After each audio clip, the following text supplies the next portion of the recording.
dinasti Abbasiyah ini disebut Bani Abbas diambil dari nama paman Nabi Muhammad SAW yang bernama Al-Abbas Abdul Muthalib bin Hashim. Para pencetus dinasti ini merupakan keturunan Nabi dari jalur Al-Abbas. Khalifah ini berlangsung cukup lama, yakni pada tahun 132 Hijriah sampai dengan 656 Hijriah. Babak ketiga dalam drama besar konsep Islam dibuka oleh Abu al-Abbas. Khalifah Abbasiyah pertama ini menyebut dirinya As-Sofi, penumpang darah, yang kemudian diberi julukan. Julukan itu merupakan pertanda buruk karena dinasti yang baru muncul ini mengisyaratkan bahwa mereka ingin mengutamakan kekuatan dalam menjalankan kebijakan. Untuk pertama kali dalam sejarah Islam, singgahsana khalifah tergelar karena menggunakan suatu tempatan berbeda. Seorang ahli sejarah menganggap sebagai manusia konsep terjadinya khalifah, yaitu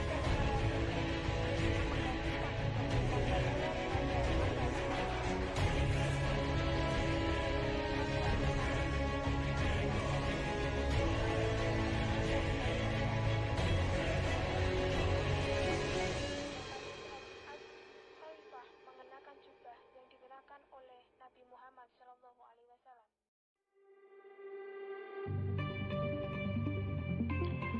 Perkembangan masa dinasti Abbasiyah. Masa ini adalah masa keemasan, di mana umat Islam sebagai pusat dunia di dalam aspek peradaban. Kemajuan itu hampir mencakup seluruh aspek kehidupan, meliputi administratif pemerintahan, sistem organisasi militer, administrasi wilayah pemerintahan, pertanian, perdagangan, dan industri, serta islamisasi pemerintahan, kajian di dalam bidang kedokteran, astronomi, matematika, geografi, historiografi, filsafat Islam, teologi, hukum atau fikih, dan etika Islam, sastra, seni, dan penerjemahan. Juga di dalam aspek pendidikan, kesenian, arsitektur, yang meliputi pendidikan dasar, menengah, dan perguruan tinggi, perpustakaan dan toko buku, media tulis, seni rupa, seni musik, dan arsitek.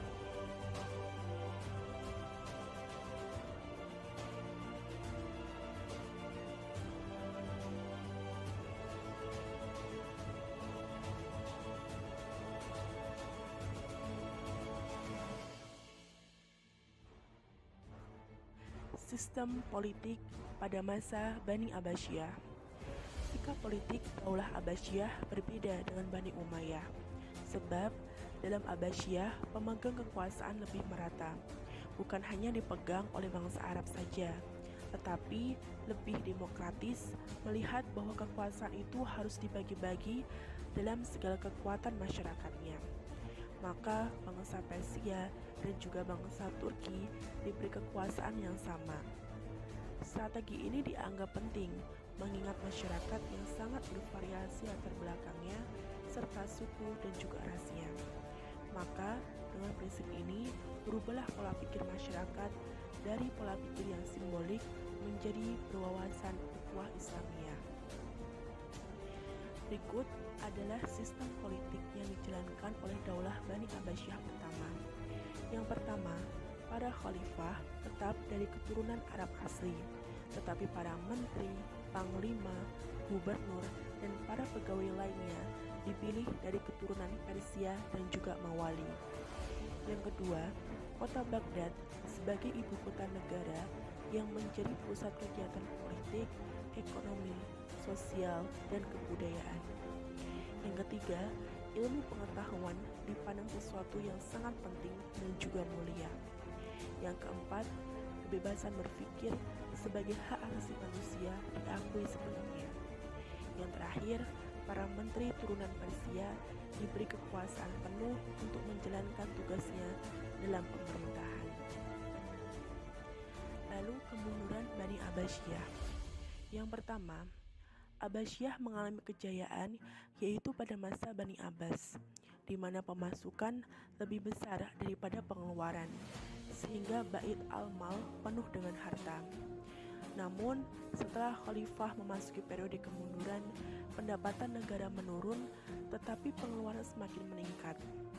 Hal itu disebabkan semakin menyempitnya wilayah kekuasaan, diperingankannya pajak, serta banyaknya dinasti-dinasti yang memerdekakan diri dan tidak lagi membayar upeti, dan juga kehidupan mewah para khalifah dan pejabat, serta banyaknya pejabat yang melakukan korupsi sehingga terjadi kemerosotan ekonomi.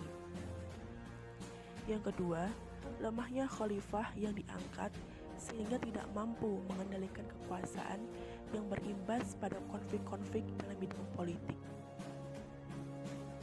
Yang ketiga, luasnya wilayah kekuasaan Daulah Abbasiyah, sementara komunikasi pusat dengan daerah sulit dilakukan.